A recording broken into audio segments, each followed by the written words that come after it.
Happy Happy birthday birthday to to us. you. To us. To us.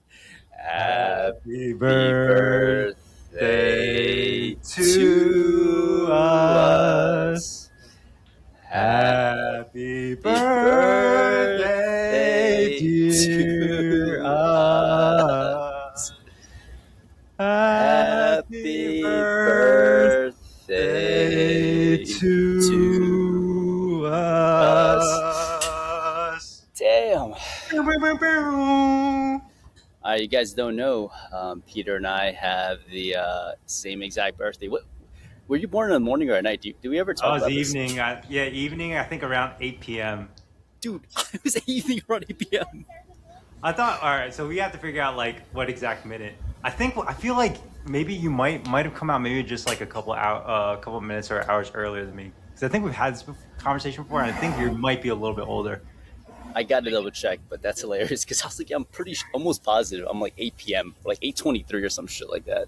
Yeah, great day though, Dude, man. Great day. good day. How was Korea? How's Korea? Oh, how was the race and how's Korea? Oh shit, man. I feel like we need to do a separate podcast episode for each one of those, man. Race was good. It ended up hitting a PR. Did not get under sub three. I ended up running at like a 309. But yeah, around like 18 or so, Hammy just said nope. Ended up locking up. But I think what I'll say one big takeaway from the race is that like oftentimes you can kind of do all the research, you can do all the preparation and things, but you won't really know kind of like what your weaknesses are in your body until you actually like get into the race, man. Because like during race paces, you just kind of put your body underneath some sort of like underneath so much intensity for such a long duration that it hasn't really been prepared for. And so I don't know. I came in rolling in thinking I was like really, really well prepared and everything, but ended up smacking me in the ass. But it was a really, really good learning opportunity. So I'm excited to kind of get back to the next one. So CM What are was you gonna dope, but change? yeah, What are you everybody gonna who change rolled, up? huh?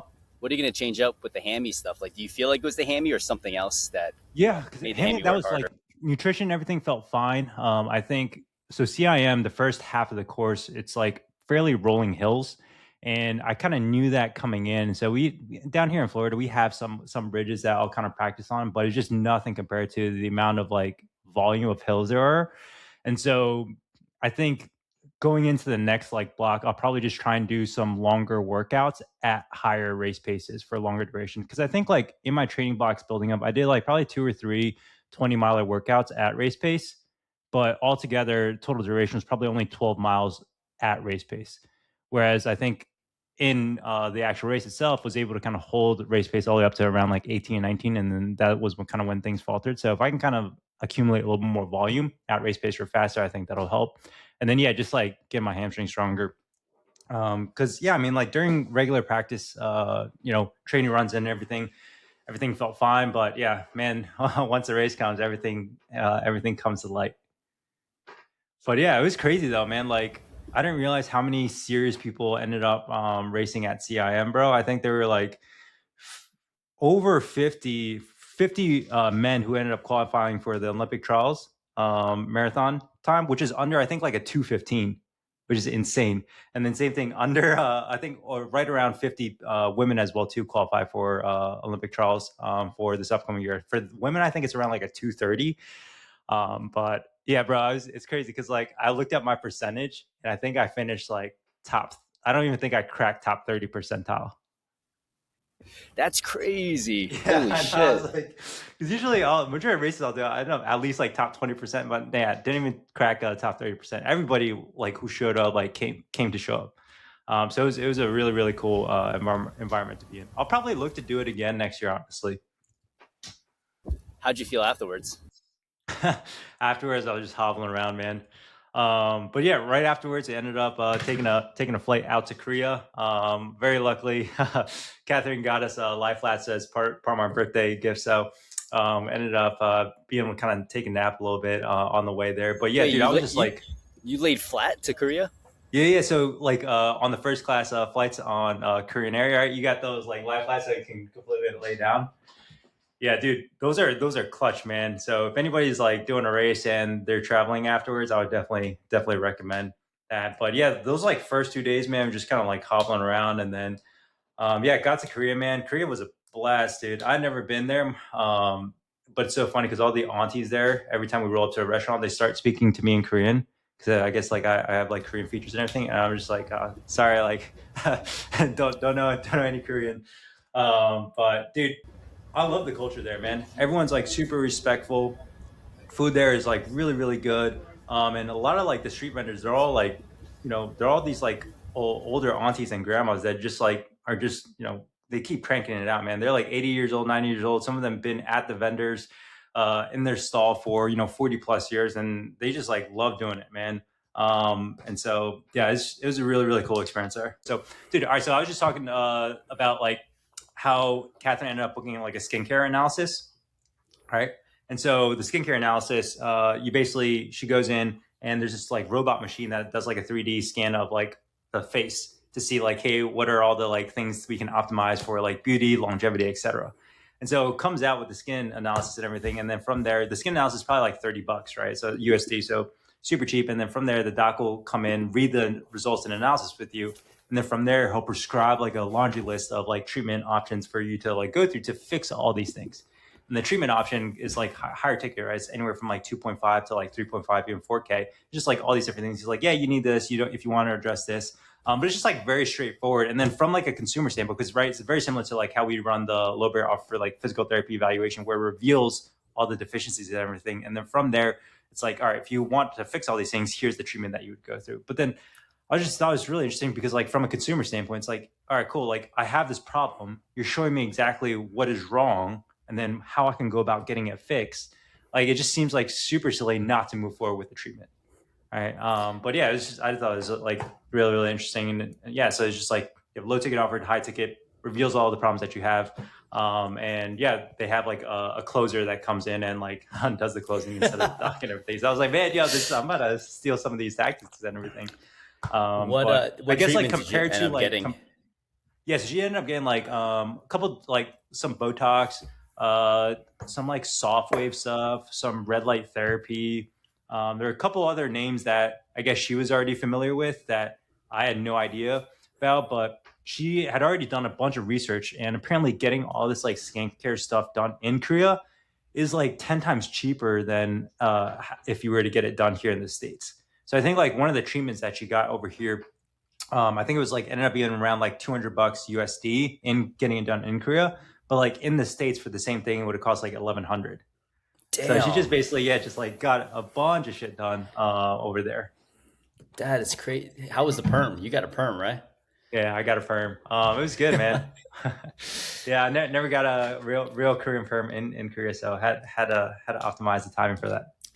Was it any different than like what you normally get? You know?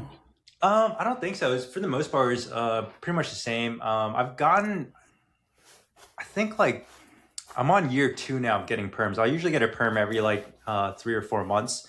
And so I'm fairly familiar with the process now. I will say the one thing that they did have there that I loved was at the beginning when they're washing your hair and at the end when they're rewashing your hair, they'll throw in like an extra scalp massage. And Oh, bro, I'm baby. telling you, if you ain't never gotten a scalp massage before, that shit hits so hard. It feels so good. I was like, man, like, how do I just like order this and like get like 30 minutes of this just like head massage, just like scratching it? Dude, it's also like when the old ladies got like long ass nails and they're massaging your head. That shit feels amazing. Yeah, That's even better. That shit's dirty as hell, probably, but that shit feels great. it feels so good, man. You got the yeah warm water going through. But yeah, it's Korea, dude. They're so big on skincare and beauty over there, man. It's like it's insane. Oh, that's freaking awesome. They have this one thing, this one store called Olive Young. And Olive Young it's like a beauty cosmetic school, kind of like a Sephora, but for like skincare. And bro, I'm telling you, there is a Olive Young on every single corner that you turn.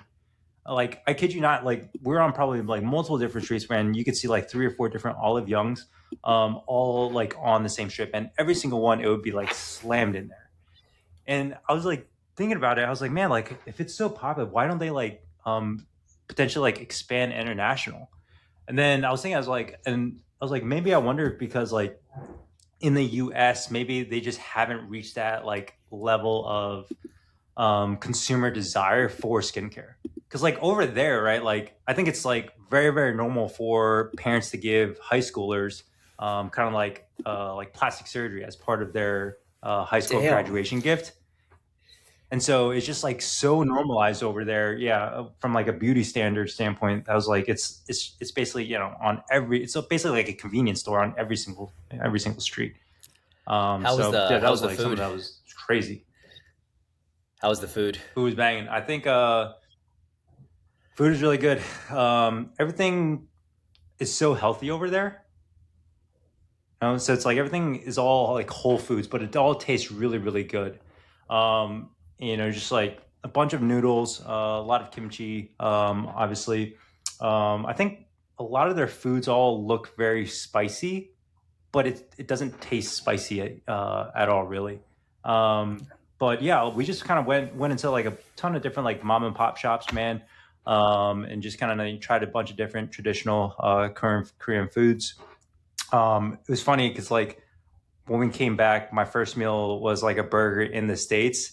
And I was like, man, like you could just taste the amount of like processing in the burger compared to traditional foods over there. But I was thinking, dude, I was like, man, like I haven't seen one like obese or overweight person over in Korea, compared to Yeah. like the US. It's just like, and there's so many people over there, but I don't know if it's just like, hey, people are so used to like walking around and stuff, or maybe even just like the types of food that they eat is just kind of a lot more naturally healthy, or what. But yeah, it was a great time over there. I was every time I go visit somewhere, I'm just like, man, like in another life, I could probably see myself like living here, and then I'll be like, man, what? Wonder how my life would be like if I was raised by like a Korean family. Shit, maybe I'll like enroll in like K-pop school or something like that, and go through 4 or 5 years of K-pop training, see if I make it. Dude, it's I was gonna say like when you're like no obese people there, I was about to be like, yo, we just move different out here, baby. We don't move. We just don't Yeah. move out here. Um, oh man. Speaking of moving, dude, we've been moving on this earth now for 32 years. Peter and I were just like, yo, what should we talk about? Let's just call an audible and chat about like lessons we've learned over the past 32 years. And we're just gonna go back and forth, and we're gonna try to sneak every 32 lessons in here. But Peter, what you got? What you got to start us up?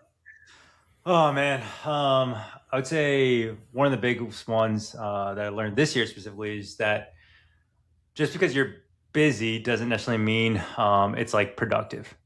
I think this comes down to a lot of like, especially just like treating like clients and or like being involved with a lot of the day to day.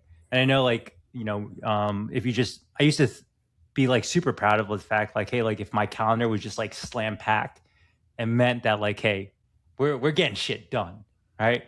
But oftentimes like it doesn't, just because like you're constantly doing a lot of like the day to day, a lot of stuff that you can easily delegate out doesn't necessarily mean it's like you're working on the right stuff for the business to either create systems or anything like that to actually like move the needle forward. And so one of the big things that I'm really trying to like focus on for this upcoming year is just making sure to see if I can have just like a clear calendar, right? And I know like a lot of times I think you talk a lot about this as well too. It's like for us like growing up Asian, we almost have this like sense of like self-worth being tied to like a productive schedule, where if we don't have like a busy schedule, it means like, hey, we're not getting shit done. But in reality, like if we're not taking calls, if we're not doing evals, if we're not seeing clients, like that is actually the time that we need in order to actually do the main stuff to actually move the business forward in the right direction in the long haul. But it's so hard though, right? Because it's just like, man, if I see this client, bam, like 250, $300 right there, I Yeah. can calculate the amount of like money that I'm being generating for this 1 hour and stuff. But that was something that was really big. Yeah, the next thing for me, I think it's like that one is definitely huge because I feel like we get so good at keeping ourselves busy, and that's a huge part of like entrepreneurship. It's like in the beginning you grind, grind, grind, but eventually there's this one guy.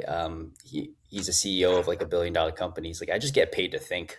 And I was like, Hmm. damn, that's gangster as fuck. Like, but that's true, right? Like when you're owner of the business, what's the highest value task that you can do? And it's usually thinking and executing on the things that's going to move things forward. For me, lesson wise, man, there's so many to kind of go around. I think you have to constantly develop and build yourself. So Yeah. if you feel stuck in any, I mean, I don't say if you feel stuck, if you don't feel like your company's growing, your business is growing, the person that's running it is not growing. And once I realized that essentially the company is just a reflection of who you are to the Hmm. extreme, the culture and everything, it just made it so easy to just continuously invest in things that are slightly outside of business. All of the mindset coaching, executive coaching, and all those things have completely changed my life, and then in turn changed the business as well. So a lot of investment, I guess, the past year has just been on like unpacking childhood trauma, unpacking like mindsets, limiting beliefs, and I've just seen it translate almost 2x in business, which is insane.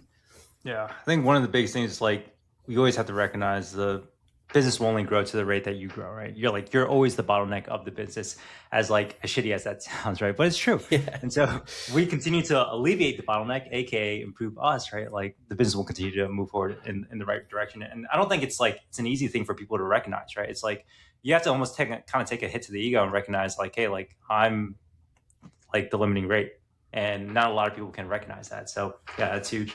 Let's see. Another one, I would say Number three, like number three, baby. number three. Number three. Yeah, we gotta keep track of this number. Number three, I would say like eating shit sandwiches is like part of the process to growing, developing, getting better, and scaling. I Dude, we think yeah, like a lot of times coming in, like we're just so naive, man. We just think like, dude, we're gonna like it's just gonna be rainbows and butterflies. But in reality, like in order for you to learn and understand like what to avoid and what to do better, you have to make mistakes along the way. And yeah, we just we refer to these lessons as shit sandwiches, and sometimes it sucks, right? Like going through these things where you have an employee leave because maybe you ended up like micromanaging. That was something that I did very early on, and the only way for me to learn from that mistake was to actually like go through it and make that mistake, right? But just part of the business journey to self development or just getting better, and it's just something that you have to understand and realize and just embrace it. Just part of it. Number four, kind of along with the shit sandwich, is if you avoid the thing that's hard, you end up getting something else that's equally hard, right? So it's like Mm. you might as well pick the thing that's hard that moves you forward. So if you're avoiding eating a shit sandwich, you're just gonna eat a different shit sandwich. And that's it. Shit sandwich might not actually lead you to the thing that you want to eventually get to. I think there's this like lack of embracing the difficulty of what entrepreneurship is, because I just saw an ad. It's like, yeah, we'll get you to seven figures so easily. And I'm like, Yeah. yeah. I was like, damn, whoever falls for that is gonna be a fool, right? Like, you have to make yourself someone that is worthy of receiving all of these things, and that means eating a shit ton of shit sandwiches.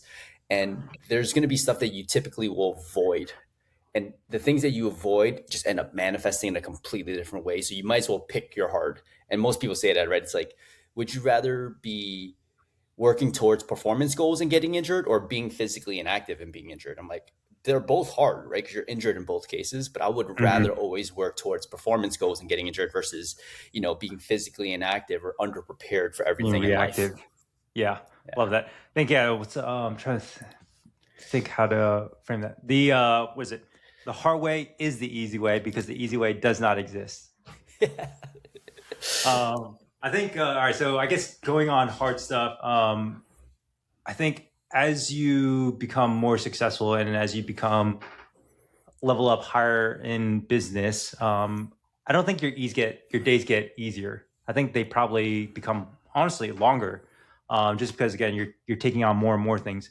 I think only until you get to like the very very top and you have like full like control over everything does like your life or your schedule coco or your day get easier.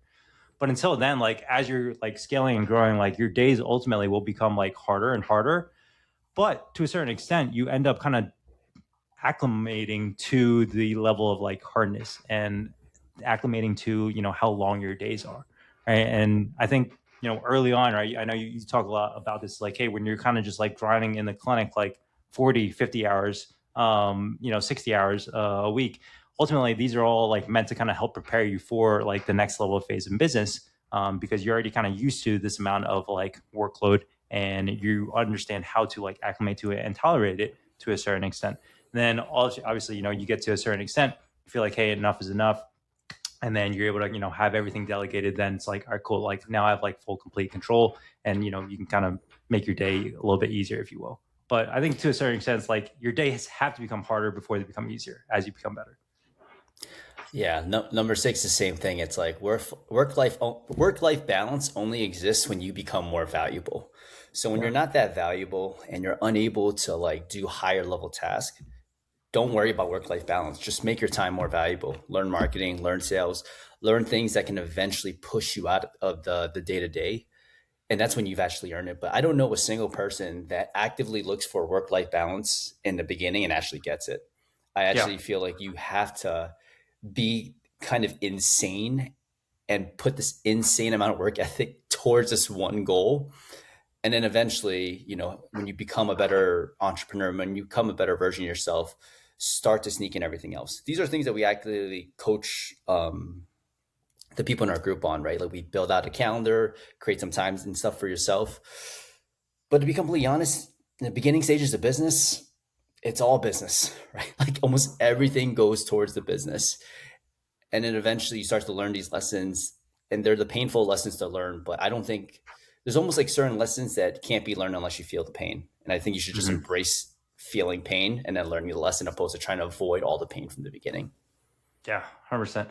I'll kind of build a little bit on that. I guess kind of similar along with that as well too. It's like I think everybody, for the most part, when they come in, try it's like, hey, like, all right, I want to, grow my business. Okay, cool. Like, how large do you want to grow your business? And for the most part, I think everybody always says, like, oh, I want to grow it to like seven figures, right? Seven figures just kind of seems to be that like magic number that everybody wants to get it to. But I was like asking Chat the other day, just like, hey, like, give me some numbers in terms of like overall percentages of like cash PTs or even just PTs in general who end up like closing seven figures in 1 year, and the percentage is like less than 2%. Right. And so, Damn. like, in order to get to that high percentage to become the top percent, like, you have to have like a pretty good amount of like work ethic in order to get there. Right. Because if it was like super easy, like, everybody would be able to do it. Right. But if you think about it, the only people that are able to like make it to that certain number of like yearly revenue are the type of people who either stay in it long enough. And not only do they stay in it long enough, but they have like an insane number of like, insane amount of like work ethic year over year that just compounds that gets them there. Right. And so, like, and we can look at it in like sports as well too. Like I think Kobe Bryant's like a really great example. Like Kobe Bryant's like, hey, top percentile. But he's like, everything he does is he just lives, breathes, and eats and drinks and sleeps basketball. Yeah. But that's why, like, the way he is, he's just like, he's exactly what you said. He's like obsessed to a certain extent. There is no work life. Like, he's not thinking about like partying. He's not thinking about like, K-pop. He's not thinking about like eating, whatever. His like main focus is literally just basketball. And like, same thing with like, I don't know, like Elon Musk, right? Like Tesla, like worth billions, but the dude just like lives and breathes, like engineering for cars, or whatever, you know? Dude, number eight, and shout outs to Kobe because Kobe wore eight, detaching from outcomes. And it sounds weird when we're measuring you guys or when we measure success based off of like certain numbers and metrics.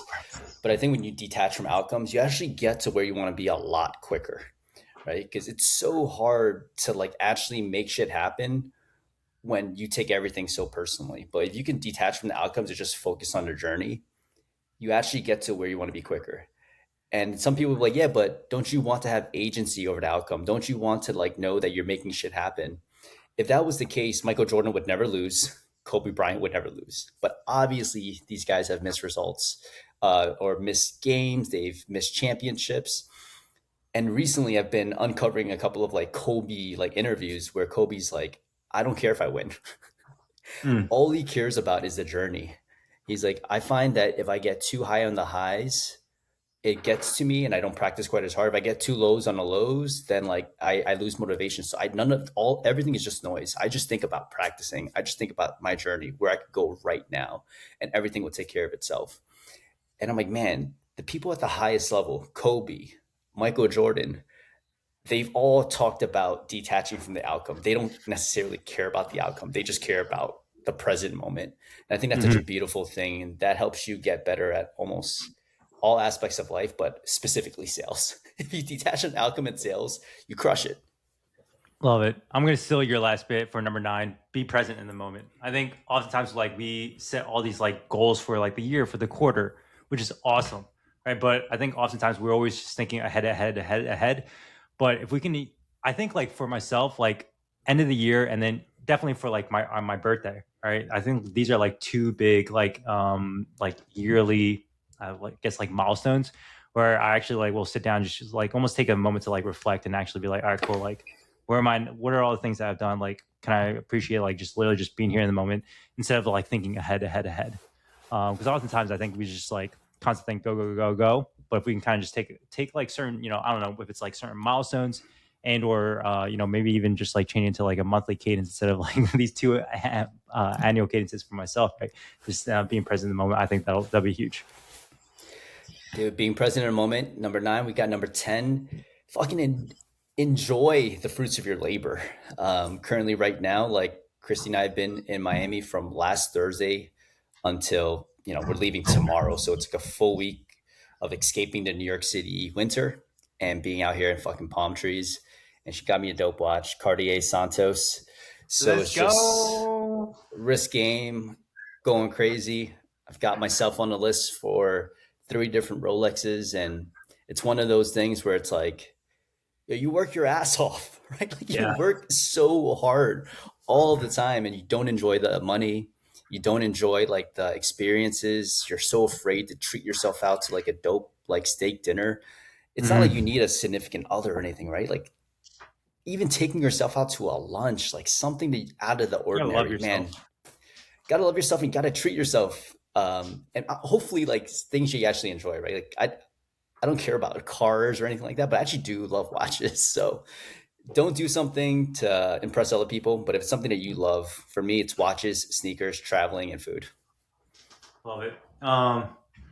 Let's see, going on celebrating wins. I think if you can find, what is this, number 11, right? Number 11, 11, 11. 11. If you can find small things throughout the day to make your day, like that is like an easy way to win the day every single day. Right. And I think it's like oftentimes we always have little things that just like set us off, right? If you're like sitting, in traffic, I know it's something that I get like irritated sometimes if I'm like running late and I'm just like sitting in traffic. I could feel my like internal temperature rising, or even just like, hey, if I'm having a conversation with someone, it's like not going the way I want to. I feel like something kind of rising within me. But if it's so easy for us to kind of get like ticked off, like just with something so silly and minute and small like that, why can't we find something small that also kind of trigger some sort of like little dopamine of dopamine happiness for us? And so for myself, it's literally just like I love the smell of like beans grinding in the coffee in the morning. And so that's something that I do every single day. And then same thing like the feeling after I exercise. And so I will always like prioritize and make sure, hey, like I can get some sort of like exercise outside where I can just, like experience that sensation afterwards. That just immediately puts me in like a better mood. Because that's always like one thing that you can control, right? It's always your mood. So you might as well like optimize your mood to be in like a better, more positive outlook versus like always consistently getting triggered by something. Number 12, very similar, celebrating little wins. I think celebrating little bits of self control. I think oftentimes people want to have this immense amount of grind and hustle, Yeah. but they can't even win like the little battles. Like if you're waking up in the morning and the first thing you do is look at your phone, like just get out of bed. Just get out of bed and start your day, brush your teeth, and get going without looking at your phone. Any singular event where you can exercise a little bit more self control, it could be a huge win. For me, little things like when I go out to lunch, instead of eating like oxtail, fried plantains, rice, and beans, I opt to get like, some sort of salad from Kava, right? I know it's going to get me more energized, or like a sweet potato bowl. I know that that singular choice is actually going to affect every subsequent hour. And if you exercise self control in just one aspect, I feel like you gain it in so many others. Love it. Um, was this number 13? Number 13, I'm gonna go with focus on one thing that matters the most in business and avoid everything else, all the other distractions. I think at any given point in time, there's always something that we can do for this. Like, hey, can I tweak like maybe the colors on my website, or can I look to optimize the funnel a little bit more to improve like the click through rate or something like that, right? Or hey, can I maybe like do I need to redo my logo or something like that? And so at all times we're given so many different distractions and choices, but there's always one thing that we need to do the most in order to that will influence our business the most, right? Whether it's like, hey, do I need to get a new PT to allow more room for fulfillment? Do I need to get more leads so that I can actually fill up the schedule? Where that one thing is, like, focus on just that and avoid everything else that you can potentially do at all times. So focus on what matters the most. Number 14, similar to Peter, open up that drawer. And what does that mean? It's like everyone's got a drawer in a house that stores everything, right? It's like it's the drawer that's like meant to keep everything looking pretty, and we never want to Oh yeah. address this drawer until like it gets out of control. But that's usually the thing that you need to address, whether that's in business, in work, in life, etc. Like you just have to have the hard conversation. You got to open the drawer and you've got to deal with the mess because the more you keep putting shit in there, the more things look great on the outside, but the more you know that you're kind of fucking up internally. So open up the Mhm. drawer and just make that one of your guiding lights. Bro, I got a whole closet Closet, yeah. instead of a drawer. Yeah. Cool. What's this? Number 15. Number 15. I feel like constantly feeling like you're needed and essential is really just like a egotistical thing. I think like, and I find myself doing this a ton, especially like when I like go on vacation and stuff. I'm just like, man, like constantly checking Slack and seeing like, man, like, all right, does my team need me? Does my team need me? Does my team need me? When in reality, like it's like they're totally fine. They can operate and do things completely on their own. And so I think it's just like a big like egotistical thing, like feeling like, hey, you're needed as part of the business. When in reality, if you've gotten your business to a certain extent, it should be self sufficient. You should not be needed within the business. And I think it's just completely tied to ego, and that's something that you have to learn to let go. 16, decrease resistance to things, right? I think there's a lot of things that you can just push through resistance, but there's certain things where you got to figure out how to decrease resistance. If you've been trying to do the same thing for the past month or 2 months, and you know you have time to do those things and you can't get it done, you've got to figure out how to decrease resistance. So, simple framework for that is like, why am I so afraid to do this thing? If I fail at this thing, how is it going to make me feel? When's the first time I ever felt that sensation? Now you realize that you're avoiding this thing because of some sort of weird coping mechanism you had as a kid. So for me, it's like it's hard for me to try and do new things because I always have to feel like I have to be the man. I always feel like I have to be the man because I want some sort of validation from my family, from my peers, etc. So it becomes very hard for me to do a new task. Instead, I double down on things I'm already good at, which isn't great all the time, especially when you need to go into some uncharted territories to grow your business. But I probably went like a couple of months preventing myself from opening a drawer. And instead of trying to work through more resistance, I tried to figure out how to decrease resistance. And that was just analyzing behavior. Love it. Going off of that was number 17. I would say like volume and repetitions of something is the easiest way to get better at something you're not good at. So going back to all these like drawers of things that we are avoiding, right? Maybe it's like, hey, doing copywriting, or hey, speaking to camera, or maybe doing sales or doing discovery calls. If you're bad at something, the best way to get better at it very, very fast is just do a ton of it over and over and over and over again. And I think like a lot of times, like I know at very early on, things such as like discovery calls or even like doing evaluations with sales, I would always leave it up to like the live rep, meaning whenever there's a live eva or a live call, for that to be the practice rep. And so when in reality, like you should be practicing things over and over and over again so that by the time like the live rep comes around, like you're already ready to rock and roll. And so avoiding it just because it feels uncomfortable, it's like is never going to be the way for you to get better. You just have to do it like over and over and over again until you can basically like recite it again and over again, like in your sleep, because it's just second nature, right? So get the volume of reps in for the things that you don't like to do in order to get better at it. 18, just realize everything fucking works if you do it enough.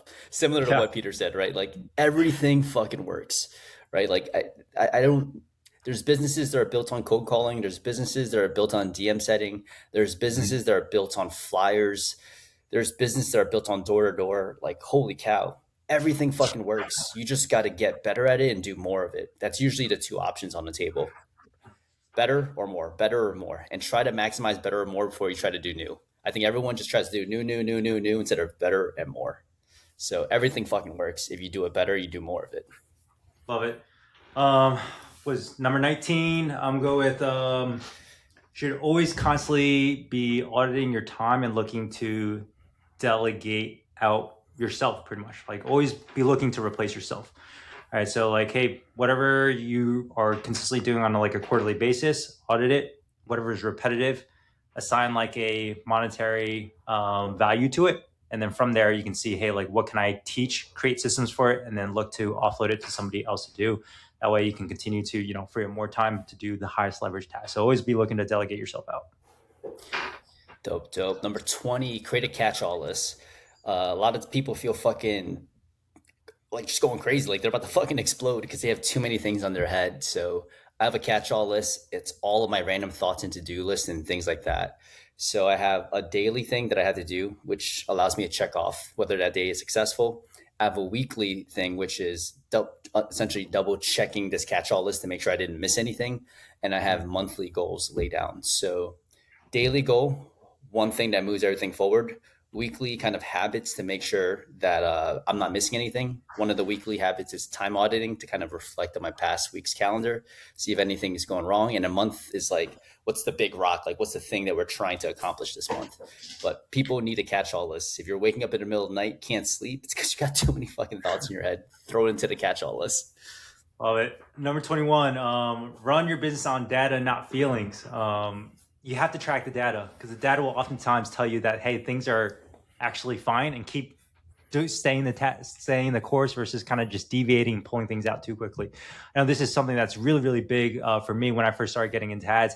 I'll like track, like almost over analyze it and never really look at, hey, like what the overall like ROAS was, right? But if you really just like look at what the overall ROAS, if it's net positive, cool, just keep putting more money into the money making machine instead of just like freaking out and be like, oh, this like cost per eval is so high, let me shut it off. Getting too attached to it, and even same thing with eval to POC conversions, right? Getting like super like emotional about it. If someone says no, but like you zoom out at the end of the month and it's like, hey, our conversions are actually still within KPI. Like it's totally fine, and just like focus on data and don't get super attached and emotional to it. Yeah, 22. Ads work. I think that's like the biggest demon that I've had to slay this past 3 years. It's like the strongest demon probably, but it's Yeah. just us trying to figure out all of these things personally here in New York City. But yeah, ads fucking work for just about every single industry. You just got to figure out how to create a better offer, create a better ad. But it fucking works. Love that. Number 20, was that 22 or 2021? You're 23 now, I think. I'm 23. Okay, 23. I guess to go off of that, I would say the best framework or mindset to approach something that you haven't mastered yet is like, what haven't I learned enough about this one thing yet versus approaching it from like, hey, this one thing doesn't work. Right? Because I think very similarly with you as well too. I like went through a bunch of different ad agencies as well too. It's just like, hey, all these like ads suck. But at some point, I kind of came to the realization, it's like, hey, like I just haven't understood it at the level that I need to in order to like fully master it and get it to work for my business. So if there's something that you haven't like learned yet, like maybe it's like sales, right? Or maybe it's like objection handling, or maybe it's like content.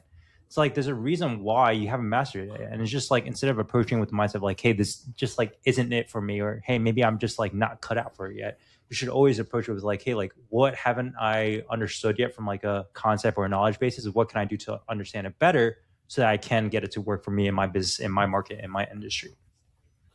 24. Everything that you want isn't in your life because you're afraid to look like a fool. I think you have to constantly just look like a fool, right? Like you have to send the bad emails. You have to be really bad at public speaking before all of these things start to make sense. And I think we're just so afraid to look like a fool because we're trying to protect our ego. And that just makes our life so small. Love it. Number 25, if it's not a hell yeah, it's a no. So I think at the very beginning, I was like super big, and I even still think I am a little bit to this day, but I've gotten much better about it. But just like people pleasing, right? So it's like, hey, anytime someone would text me or call me, hey, yo, is it okay if you like do this? I'll be like, yes, yes, yeah, yeah, sure. Like, hey, you want to meet up and do this? But honestly, yeah, you get to a certain extent where you're just like spread super thin, and like as you continue to level up your business, like the biggest asset that you have is your time, right? We keep talking about, hey, like freeing up your schedule so that you have time.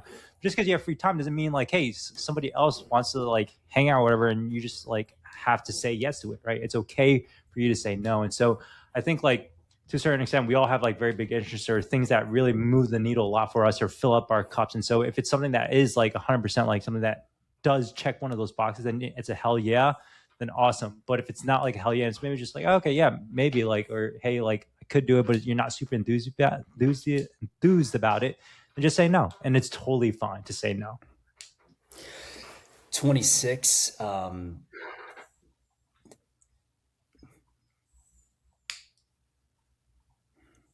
Dude, we just been fucking rapid fire. 26. I'm gonna say carve out time to spend with your significant other or friends, right? Like, Yeah. just like what Peter said, like you gotta, there's gonna be times where you don't say shit, but there's obviously times where like you gotta make stuff happen. For Christy and I, we go on a date once or twice a week. It's a non-negotiable. If I am getting together with friends, it's usually has a group, right? It's like I'm not gonna miss like the big group get-togethers or like a significant birthday. I'll go, but I'm not gonna go for like the whole thing, or I'm not gonna like last group get together that we had, it took 0 shots. It's just like, Hmm. sorry guys, don't take shots anymore. I'm here. I'm happy. Two vodka, so like two, was it high noons, and I'm good to go. Yeah. Right. Like that's it. I don't take shots anymore. It's just not who I am. Like it's all good. You can still have a great time. But I think some of those old patterns can self sabotage. Like you could still go, show up, and have fun, but not do the thing that you know is gonna f your shit up for the next week. Love it. Let's see. We're at 27. All right. Let's see. 27 simple scales. Don't add complexity to your business. I think, yeah, you should just really just focus in on one offer, and really just like really focus on optimizing that one offer. And so for us, it's going to be like performance physical therapy 101, and really just look to scale that all the way up until I think, yeah, you can easily do it to 7 figures. I think a lot of times people almost kind of get like shiny object syndrome where it's like, oh, well, look, I've got this massage therapist that wants to partner up. Maybe I can add in offer a massage, or maybe I've got, I've got this cool like red light therapy thing that I can add on as an adjunct. And so this is something that made the mistake of, right? Of like trying to like deviate and trying to find multiple different like paths of like revenue generating things for the business. And it would just basically take away time I could actually be putting into like really dialing in our like one-on-one physical therapy offer. So over the years, we basically kind of trimmed down a lot of the fat and all these like extra stuff and really just focus, hey, our bread and butter is really just physical therapy. And then from then we have like a back end offer and that's it. Right. And so when you really kind of just focus in on that one offer and just like cut all out, all the other distractions, allows you to just really focus on getting that one thing really, really good at it from like not only like a client success standpoint, but also from like a sales and marketing standpoint as well too, instead of having so many different like avenues and avatars. Yeah, number 28, talk to a therapist. I think a lot of people operate business and like they don't actually talk things out. Entrepreneurship can be super lonely, but it's also like there's a lot of people that just feel lonely in general. And I think money and time just really amplify who you are. So if you're making more money and you're getting more time back, but you still feel lonely and kind of empty in certain aspects, you should probably see a therapist, right? Because it's only going to get worse as you start to make more money.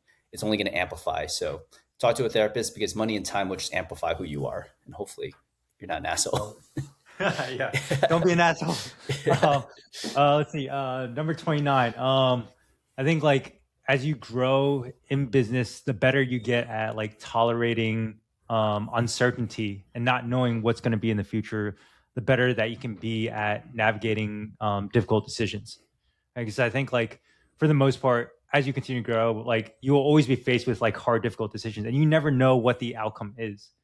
But the more that you can be okay with like whatever the outcome is without knowing what it will be, the better that you'll be at like handling stressful situations and knowing that it'll be okay.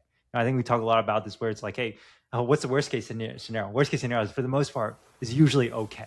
And so if you can have like a build up a bigger cup for tolerating these like uncertain situations, the better they can get at navigating these harder situations. And these hard situations and difficult decisions will become bigger and bigger the larger you get in business. They will have more and more impact, and that's totally okay. Number 30, like feel shit out. I think oftentimes there's a lot of advice where it's like, just fucking move forward. It's right at all costs, blah, blah, blah. And then out of nowhere, you're just like burnt out and like you're like lost with your emotions. It's totally okay to be down on yourself. It's totally okay to be upset that someone left, you lost full-time therapist, etc. It's just not okay to dwell on those things. But if you don't dwell on these things, right, and you don't feel the pain of these things, you actually won't make a change or you won't do the thing that you actually need to do. I think if you avoid emotions, your decision making is actually very, very flawed. You need to feel emotions and then make the more logical decision afterwards. It's kind of like marketing and sales, right? People make decisions with Mhm. emotions and then justify with logic. If you want to have better logic, you need to feel your emotions. Love it. Number 31. Let's go with just take action and be decisive with it. I think very early on, because again, like you just don't really know what's going on. I would always delay, overthink shit. And in reality, me delaying things and not taking action and overthinking it would just basically delay me getting the results that I wanted. When in reality, so now everything that I do, whenever I do have to make a decision, whether it's like investing in a mentor or pulling the trigger on something, I'm always like, cool, let's go ahead and do it. Because I know just like from over the years of like just taking action, you become much better, much faster at getting the thing that you are wanting and seeking to do. So take action, be decisive with it. All right, man, 32 bring us home. Last one, 32. 32, accumulate war stories. When you're fucking got kids, when you're talking to younger entrepreneurs, you're not going to be sharing like all the amazing months you had. You're going to be talking about how you almost went fucking bankrupt. You're doubting yourself and then you fucking did it anyway. So take action, collect war stories. Because I think at the end of the day, when you're reflecting on your life, the war stories are the best part, right? When you're in the fucking trenches getting after it. Love it. I'm going to tag on to that. 32 point B, part two. We always win, baby. You will We always win. always win. As You long already as know you the keep fucking going, you will vibes. always win. Yeah, like that's the main thing. It's like you just keep going, like things will work out. You always win. Yeah. Keep going and don't be afraid to keep reinventing yourself and building yourself up, right? Because if you keep going, you do the same shit. That's not going to fucking work. You got to keep going and trying new shit. So let's fucking get after it. 32 gems. How the fuck did we sneak that in? I don't I know, got to bro, get. but that was dope. You already know the vibes. Let's get it. Peace, y'all.